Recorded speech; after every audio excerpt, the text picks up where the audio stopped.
ഈ ബിസിനസ്സിലായിരുന്നെങ്കിൽ ഞാൻ എൻ്റെ അമ്മ ആത്മഹത്യ ചെയ്തേനെ. സീറോ സെയിലുള്ള ദിവസങ്ങളുണ്ട്. അതെ, ഒന്നും രണ്ടും അല്ല, 100 ദിവസങ്ങളോളം സീറോ സെയിലായിട്ടുള്ള ദിവസങ്ങൾ എൻ്റെ ബിസിനസ്സിലുണ്ട്. സെയിൽ സീറോ ആവുന്നുണ്ടെങ്കിൽ അതിന് രണ്ടർത്ഥമാണ്. ഒന്നില്ലെങ്കിൽ നമ്മൾ പ്രൊഡക്റ്റ് ശരിയല്ല, അല്ലാന്നുണ്ടെങ്കിൽ നമ്മൾ ചെയ്യുന്ന സർവീസ് അല്ലെങ്കിൽ നമ്മളത് പ്രസൻറ്റ് ചെയ്യുന്ന രീതി ശരിയല്ല. അങ്ങനെ സെയിലില്ലാത്തതിൻ്റെ പേരിൽ ഞാൻ നമ്മളെ ബ്രാൻഡിൻ്റെ പ്രൊഡക്റ്റുകൾ വീടുകളിൽ കയറി വിട്ടിട്ടുണ്ട്. അത് ഞാനും കൊടുത്തിട്ടുണ്ട്, സ്റ്റാഫിനെ വെച്ചിട്ടും വീടുകളിൽ ഡയറക്റ്റായിട്ട് സെയിൽ ചെയ്തിട്ടുണ്ട്. ഇങ്ങനെ കഷ്ടപ്പെട്ട് നമ്മൾ സെയിൽ കയറ്റി നല്ല രീതിയിൽ ഓർഡർ വരുന്നുകൊണ്ടിരിക്കുന്ന സമയത്താണ് എല്ലാവരുടെയും ജീവിതം നശിപ്പിച്ച ലോക്ക്ഡൗൺ എൻ്റെ ജീവിതത്തിലോട്ട് കയറി വരുന്നത്. ഉണ്ടായിരുന്ന എല്ലാ സമ്പാദ്യം ഇട്ട് സ്റ്റാർട്ട് ചെയ്ത ഈ ബിസിനസ് ഇങ്ങനെ ഒരു ലോക്ക്ഡൗൺ വന്നു കഴിഞ്ഞാൽ ഞാൻ എങ്ങനെയായിരിക്കും സർവൈവ് ചെയ്തിട്ടുണ്ടാവുക?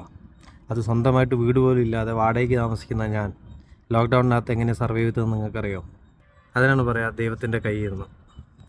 5 പൈസ ഇല്ലെങ്കിലും ആ ലോക്ക്ഡൗണിൻ്റെ കാലം മൊത്തം ഞാൻ ജീവിച്ചത് നമ്മളെ സഹസ്രാരയുടെ ഹെയർ ഓയിൽ, അന്ന് നമുക്ക് ഇത്രയും പ്രൊഡക്റ്റ് ഇല്ല, സഹസ്രാരയുടെ ഹെയർ ഓയിൽ മാത്രം ഉപയോഗിച്ചിട്ടാണ് ഞാൻ സർവൈവ് ചെയ്തത്. നമ്മളൊരു മാസം 25 മുതൽ 50 ലിറ്റർ വരെ ഹെയർ ഓയിൽ വിറ്റിട്ടുണ്ട്.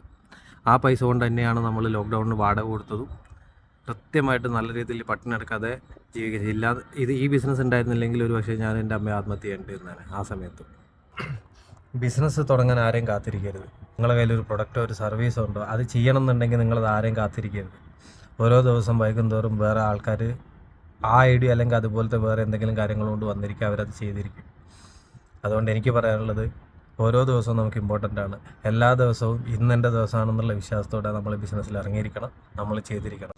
അപ്പോൾ നിങ്ങൾക്കറിയാവുന്ന ഏതെങ്കിലും ഫ്രണ്ട്സോ ഫാമിലിയോ ആരെങ്കിലും ഇങ്ങനെ ലോക്ക്ഡൗൺ കാരണം ബിസിനസ് പോവുകയോ അല്ലെങ്കിൽ സെയിലില്ലാത്തതിൻ്റെ പേരിൽ ബിസിനസ് പൂട്ടിക്കെട്ടുകയോ ചെയ്തിട്ടുണ്ടെങ്കിൽ നിങ്ങൾ കമൻറ്റിൽ ആളെ ടാഗ് ചെയ്യുക. ആളുകൾക്ക് എന്നാലാവുന്ന വിധത്തിൽ നമ്മളെ കയ്യിലുള്ള എക്സ്പീരിയൻസും കാര്യങ്ങളും പറഞ്ഞു കൊടുക്കുന്നതായിരിക്കും. അപ്പോൾ എല്ലാവർക്കും നല്ലത് വരട്ടെ. അടുത്ത വീഡിയോ ആയിട്ട് നാളെ കാണാം. This is Amal Girija, day 4 of explaining my business.